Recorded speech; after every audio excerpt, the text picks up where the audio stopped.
I mean, the experience, it's hard to describe, man. It was the hardest day of my life. We spent, because most people, a lot of companies, they come with this little app or little gadget or whatever. We built a kitchen set ourselves.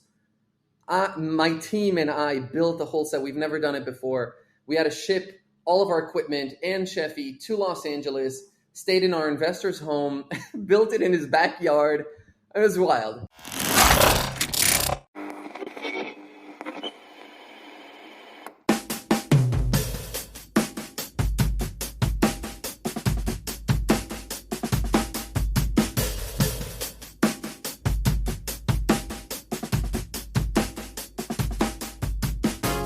Hey everyone, welcome to the Spoon Podcast. I'm your host, Michael Wolf, and on today's show, we have Asaf Pashut, the founder of Chefee, a company that makes home cooking robots. If there's been a category where there's been lots of startups over the past few years in kitchen tech, it's food robots. Flippy, Remy Robotics, BurgerBot, heck, even Travis Kalanick, the founder of Uber, is now working on his own food robot. But the vast majority of those robots have been made for commercial kitchens. There have been a few startups venturing into this category of home food robots, but they are fewer and much farther between than the stuff made for restaurants. And that's for good reason. The consumer kitchen, as you know, is one of the most difficult places to break into. It's one of those areas where most of us are stuck in our ways. We tend to like appliances that we're familiar with. So the idea of having a robot to make us food is kind of, crazy, at least for most of us who tend to live in today and not a science fiction future. But there are a few brave souls who are pioneering in this early space, including Asaf and his company Chefee. For me, when I saw Chefee, I was really intrigued because it's really different from any system I've seen made for a home food robot. It's not a countertop appliance that has automated things within a box or a system with big giant robotic arms attached to the wall. In a sense, the technology, the robotics actually recede into the background a bit. And so that's why I wanted to bring Asaf on the show and talk to him about how he came up with the idea for Chefee and how he got to where he is today. I also want to talk about his vision for the future, which quite honestly has a lot of robots in the kitchen. And I also wanted to hear about his experience pitching on Shark Tank, where, as you heard up front, he told me it's the hardest thing he's probably done in his career. It was a fun conversation, and I'm looking forward to seeing Asaf in Seattle at the Smart Kitchen Summit, where he'll be talking about Chefee and his vision of a consumer kitchen filled with cooking robots. If you'd like to see Asaf for yourself and talk to him in person about his Chefee journey, you can do so at the Smart Kitchen Summit. Just use coupon code PODCAST at smartkitchensummit.com for 15% off. If you haven't already given us a review for the Spoon Podcast, if you haven't rated us, please do so in your favorite podcast app, whether it's Apple or Spotify or wherever you get your favorite podcasts. It really helps. All right, that's it for now. Let's get to my conversation with Asaf. All right, I'm excited to have Asaf Pashut here in the studio today to talk a little bit about what you're building with Chefee Robotics. Chefee is a really interesting company in that it's actually making a home cooking robot. Asaf, that's a tough category, and we're going to dive into that. But before we do, let's hear a little bit about your background. Tell people your journey and how you got to where you are today. Great question. So I grew up on food since my mom cooked for me and my brothers every single day growing up. Homemade foods. I grew up in Israel, and so food is just a huge, huge, huge part of our culture. I ended up going to Berkeley, studied neuroscience, learned a little bit of it about engineering, some biology, some chemistry, a lot of different things, interesting. And then I ended up going into the obvious next step, which is open restaurants. The idea there I thought you were going to was, say the obvious next step is making a food robot, but that's one step later. So no, that's like 14 years later. Oh, 14 years later. Okay, got it. Yeah. Yeah, I opened restaurants and my parents were surprised, as you can imagine, and so was everyone else. But I just thought that the food industry was broken. I think now there's so many documentaries about that, but back then it was most people didn't understand really what was going on, I think, I wanted to fix it. I wanted to create some healthier brand and sell and just kind of promote that. And really, my dream was to kind of tackle McDonald's, really, just compete with McDonald's. Pretty ambitious. And then I had that for many years, did very well in Silicon Valley. And then during COVID, everything just went nosedived. I took a year off. I went to live in Israel. My mom was there. A lot of cooking again. You can see a common theme. And then at some point, I think I was looking at my kitchen and just thought, how freaking cool would it be if I could just talk to it and it could cook for me? That was basically the crazy kind of epiphany. That was epiphany. And, it's so interesting that you decided to head into the consumer kitchen because you spent so much of your career in restaurants, which, by the way, I think some of the most successful food robotics entrepreneurs have started restaurants and then done that. John Ha with Bear Robotics is a good example where he created his little mobile waiter robot. But you decided to go into the consumer kitchen, not make a back of house restaurant chef robot. Why did you look at the consumer space? Yeah, so we actually started, our V1 was a commercial kitchen. Okay. We built this entire commercial kitchen with a robotic arm on a rail. I'll show you the video, but it's basically we saw something that most people don't see, which is everyone's going in this direction: commercial, restaurants, fast food, and I hate fast food personally. I just don't think that's something I want to contribute. That's why you wanted to kill McDonald's. I did. I don't think it's good. I don't think it's good for people, animals, the world in general. And so I don't want to contribute my time there. And then looking at the house, nobody's touching it. Everybody knows there's going to be robotics in the home. Everyone knows that.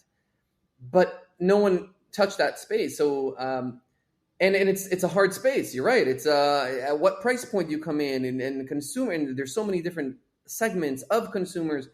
But the appeal of one, being the first, two, offering people this Mecca Jetsons kind of dream where you walk into your house, talk to your kitchen, and cooks for you. That was a sexy idea. That was something worth working for. And yeah, I'll tell you, the first time that I ever talked to Chefee and it started cooking was like this, just like a game, like a mind shift. It was weird. It was really, really cool.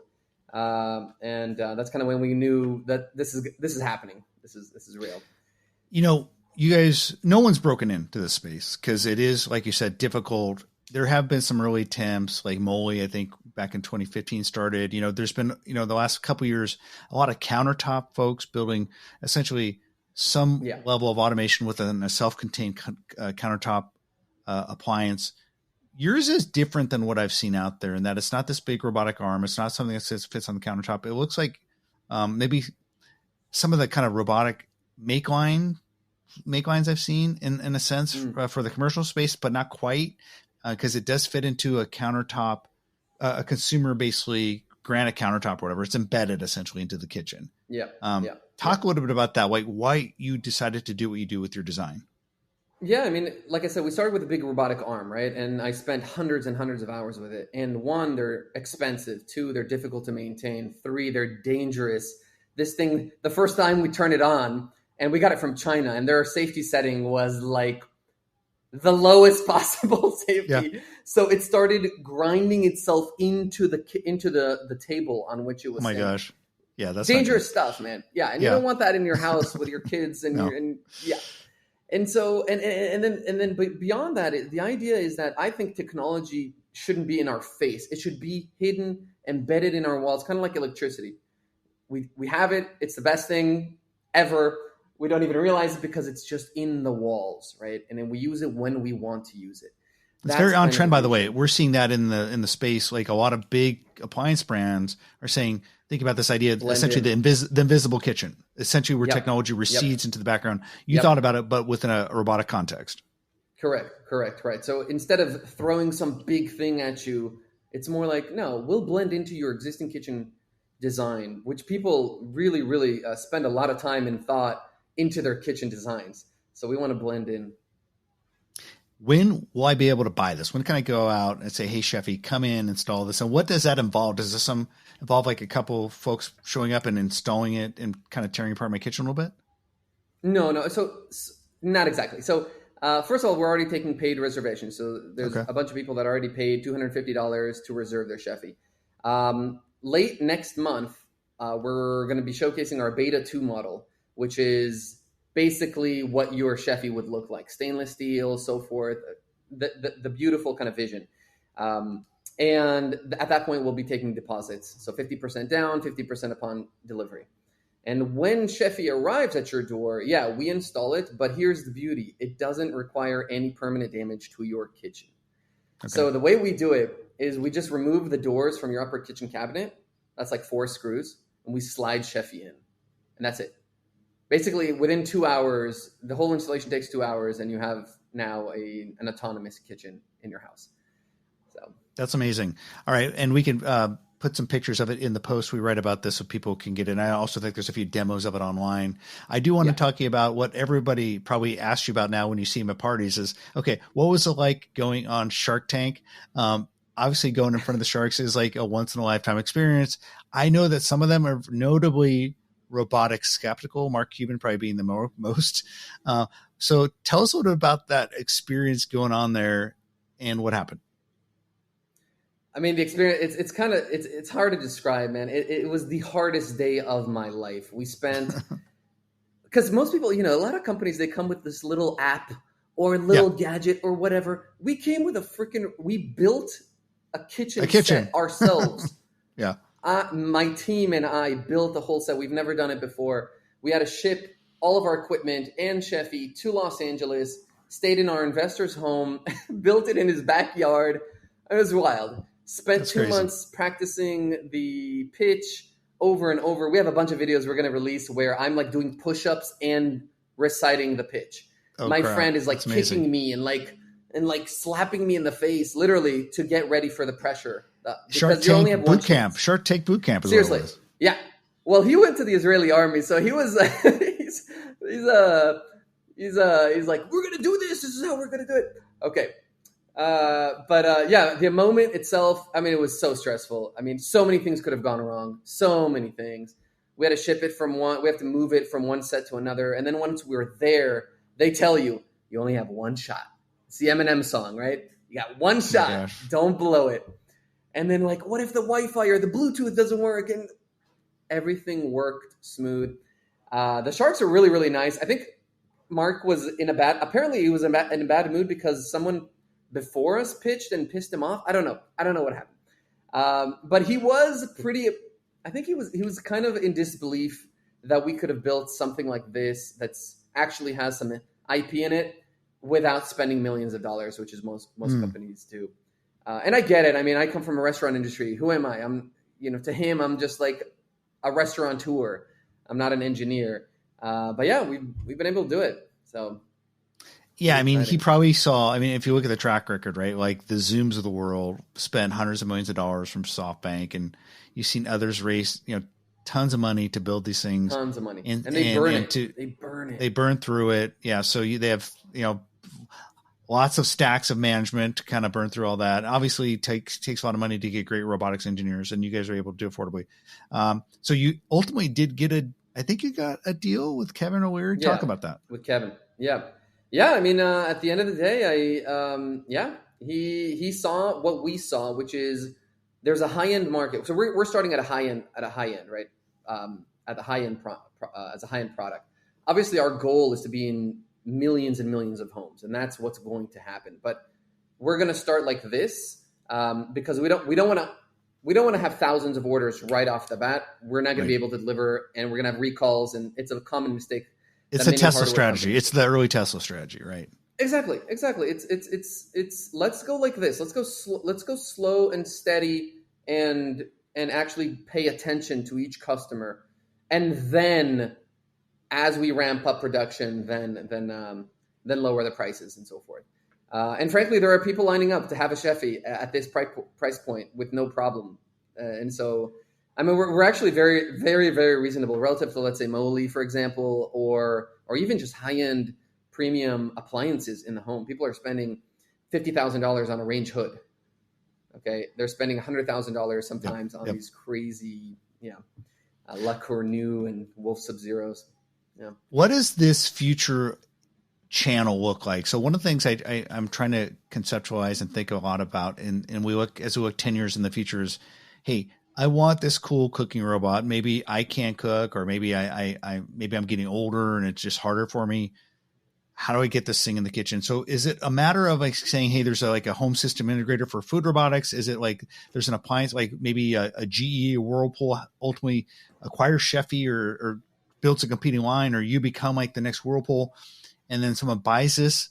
Do they go to Best Buy, see it, and then have someone come install? What does this channel look like in the future? I mean, honestly, we've designed it, like I said, to be installed in existing kitchens. We want this in tiny kitchens, in large kitchens, large homes, small luxury apartments in Manhattan. It doesn't matter. We fit into existing standard kitchens.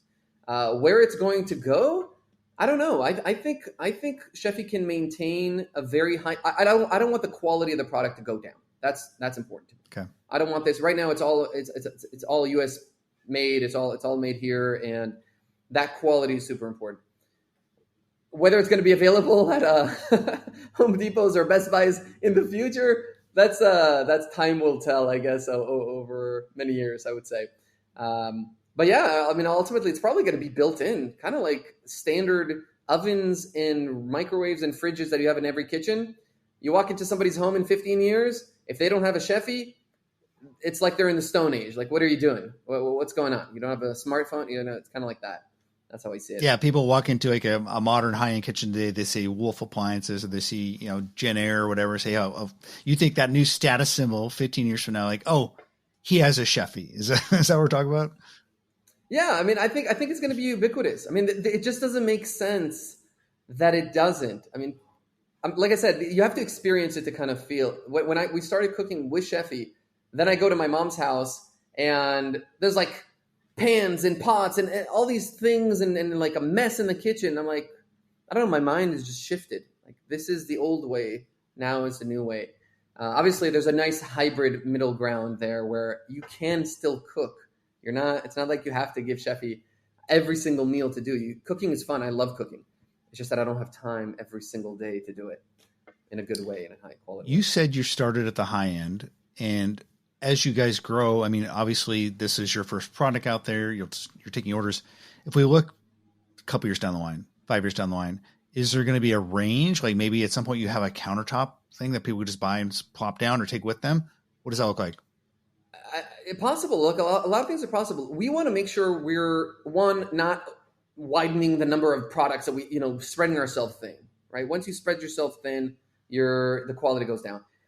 And second is, we don't want to go to Vitamix, the what are they called? All these little countertop nimbles and stuff, right?